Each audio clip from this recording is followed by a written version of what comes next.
Hello, in this video lesson, I will give you information about geometrical tolerances.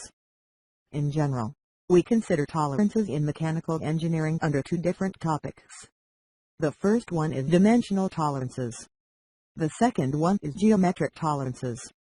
In order to ensure the assembly, function and interchangeability of a part we design or manufacture, it must first be within the boundary of a dimensional accuracy and then the geometric accuracy. We call this limit definition a tolerance.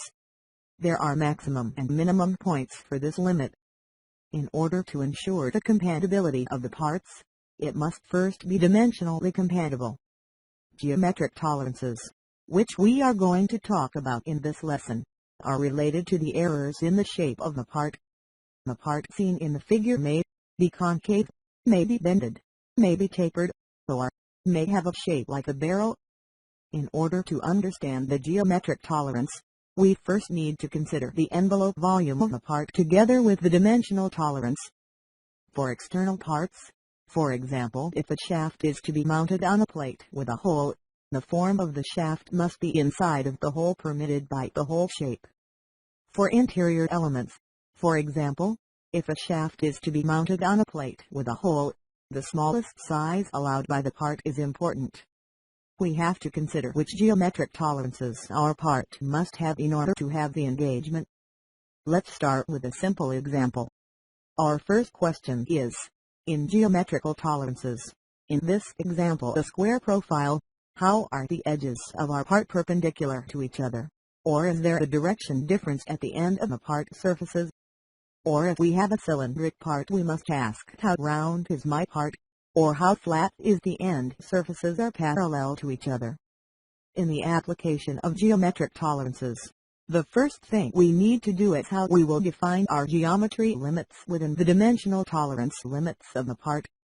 As an example, the diameter tolerance should not exceed plus or minus side 0.005 inches. We call this tolerance 5 to the 1000 inch. The geometric defect in this example the circularity defect. This defect cannot exceed the dimension limits. For this reason we must define the geometric tolerance smaller than the dimension limits. In the example the given circularity tolerance is 0.002, which is smaller than the 5 to the 1000 dimension tolerance. So how do we show these geometrical tolerances in technical drawings? It should be noted that the circularity tolerance stated in this example is within the 1% and it is smaller than the dimensional tolerance, which is 0.2. The limit to which the dimensional tolerance is approved is within 2%. Similarly, parallelism geometric tolerance attached to the length measure is smaller than the dimensional tolerance. In geometric tolerances, we can also define some material conditions which was specified in the geometrical tolerances. These conditions are maximum material condition, least material condition, regardless of the material. So how do we use geometric tolerances? In this example we use geometrical tolerances with a part drawing. As we note, we indicate the representation of geometric tolerances. For example, the circular tolerance shown in the right view. In particular, the parallelism tolerance in the left part. So what's the general rule of these tolerances in representation? There is no need for a reference to define the geometric tolerance related to the form. In other words, if we are going to talk about the flatness of a part, for example, it is sufficient to mention only the form of the tolerance and its variation value will be enough. Similarly, the definition of the feature such as flatness, straightness, circularity and cylindricity are these form tolerances. If we need to define the surface geometry flaw, then for the geometric tolerance of a surface or a feature we have to define the reference point for a surface. As an example, if we are going to define the perpendicularity tolerance of a surface to another surface, we need to specify which surface we should consider against. The tolerances in this group are orientation tolerances, which indicate the variation of the position of the surfaces such as angularity, perpendicularity, parallelism. The position and coaxiality tolerances are the locational faults in the geometry. while the position defines the location accuracy of a feature, for example the hole position. The coaxiality defines the position faults between the cylindrical objects. When using these tolerances, we also use special symbols to indicate certain situations. Some of these are the M symbol indicating the maximum material condition, L symbol indicates least material condition, and the S symbol defines the tolerance only independently from the shape of the part. Let's look at the definitions of geometric tolerances one by one. First, we start with the form tolerances. Metrical tolerances that needs a reference surface which is called datum, must be defined first. We have to define and state what is our reference surface. From the quality control point of view, we have to first check our reference surface if it's in the specified values. The part in the figure is placed on a plate without any error. We need to know that when we measure the stepped part with a height gauge, we also measure the errors on the bottom surface of the part. What actually happens in real world? It is necessary to define geometric errors when two parts are to be together. The function of the part is very important to describe it. We have to decide which surface the part will be first in touch with the other part. In general, mounting surfaces of the part with the counterpart are generally defined with reference surfaces. We have two solutions for this reference surfaces. The first one is to define three reference surfaces, such as xy, yz, zx planes in the part. The second one is a total of 6 references, 3 axes and 3 angular values, which are defined in the part. When defining the reference surface, the primary defined reference is the most important reference. Secondary and tertiary references are less important. While showing the reference, the letter is given as shown in the figure. It is enclosed in a box. The surface or plane that the inverted triangle at the bottom of the box touches is our reference surface or plane. Let's show these geometric tolerance situations on an example for maximum material, minimum material or material independent conditions. We have a plate with a hole feature. The position tolerance is given for the hole in the center of the plate relative to reference surfaces A, B and C. The dimensional tolerance for the hole ranges from 30.5 mm and 30.1 mm. The position tolerance of the hole is at the 1 in 10 according to a B, C reference surfaces and at the maximum material condition. In order to meet the maximum material condition, the maximum material condition is achieved if the hole inner surface is 30.1 mm for the case where the hole size is the smallest. We call this tolerance the hole size 30.1 mm and 10% tolerance. For the minimum material requirement, if the hole size is considered to be 30 mm and the hole position tolerance is 1/10, the hole size is provided for the minimum material requirement. Let's talk about how do we measure geometric tolerances. First of all, we use masterpieces or rulers which we are certain about their precision and accuracy. Or with a dial gauge mounted on a height gauge. We place the parts for measurement on a perfectly machined plate or V-base which we are certain about its accuracy. For cylindrical parts, we use rotating tables. Now let's look at the form geometric tolerances. First of all, straightness tolerance does not need any reference. Straightness can be used for cylindrical and rectangular parts. In the tolerance box, we use a straight line as a symbol. The tolerance limit shows the maximum and minimum limits. It can be measured by gauges. An inner gauge should be used to measure the linearity of an axis.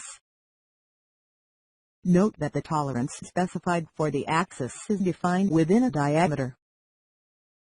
Straightness for flat surfaces are controlled by measuring in only one line direction.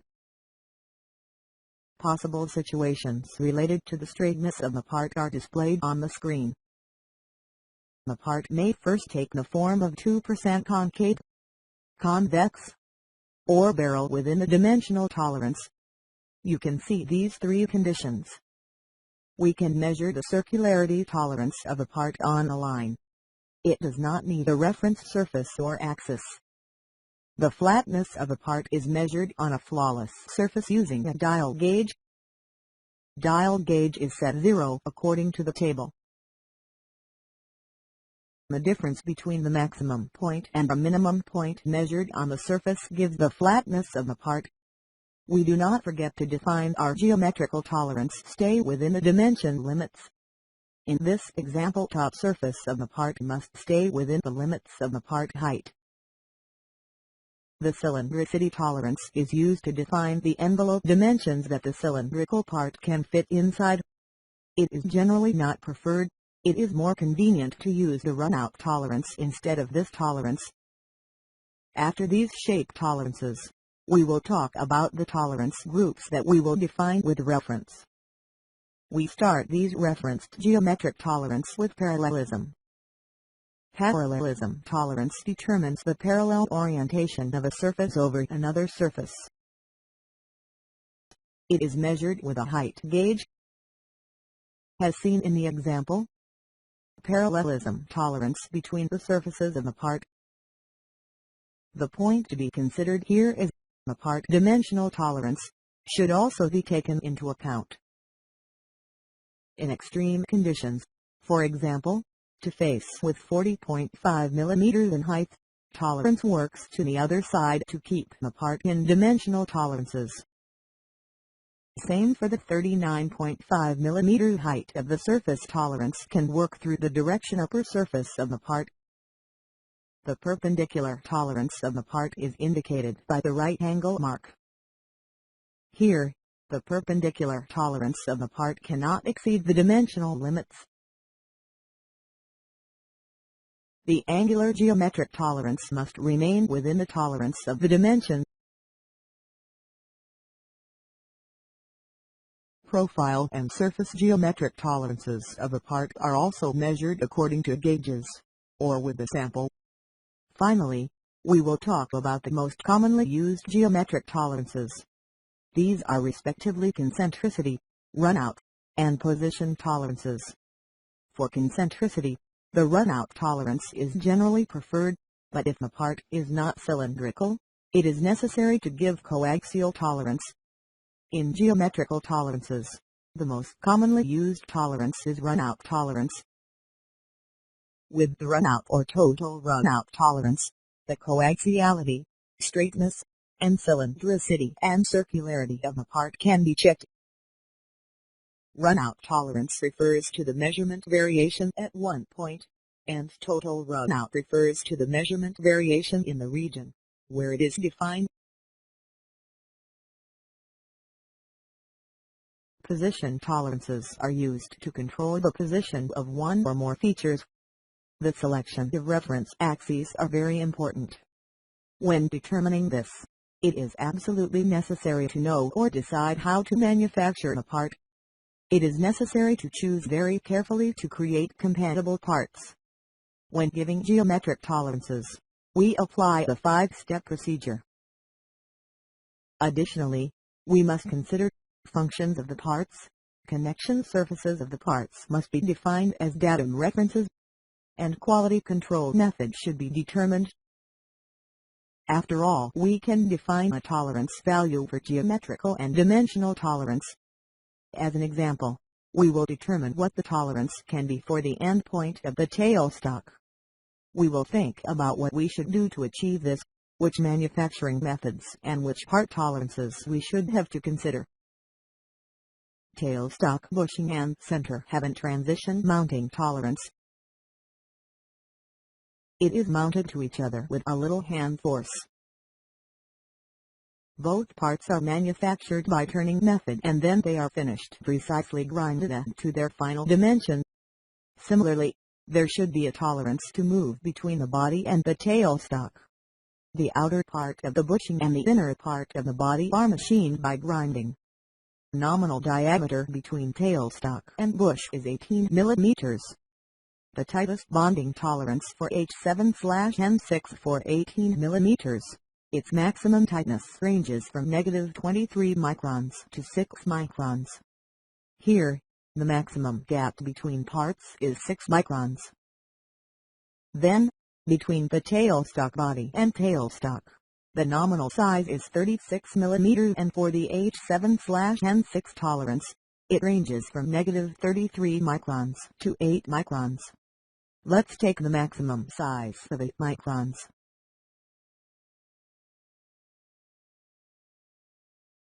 In total, the total play share of the parts is only 14 microns from the assembly. After this point, the geometric tolerances to be given for the parts should be considered by adding over the maximum of 14 microns. Each tolerance to be given thereafter will change the position of the end point of the tailstock. As a recommendation, if the bottom part of the tailstock body is given 0.01 flatness, if the axis accuracy of the cylindrical space through which the tailstock is passed is 0.01, tailstock bush and center are also 0.01. In the worst case assembly tolerance, the tailstock play in the tip will be 54 micron. This play will also be 0 mm in the best case. It is not normally a normal tolerance to be used for the worst case, because machine tools are the systems that should have the highest precision. Let's try to determine the geometric tolerances for the sum of parts in this assembly. Consider the screw and flange here. It is useful to install the flange on the body with a clearance tolerance.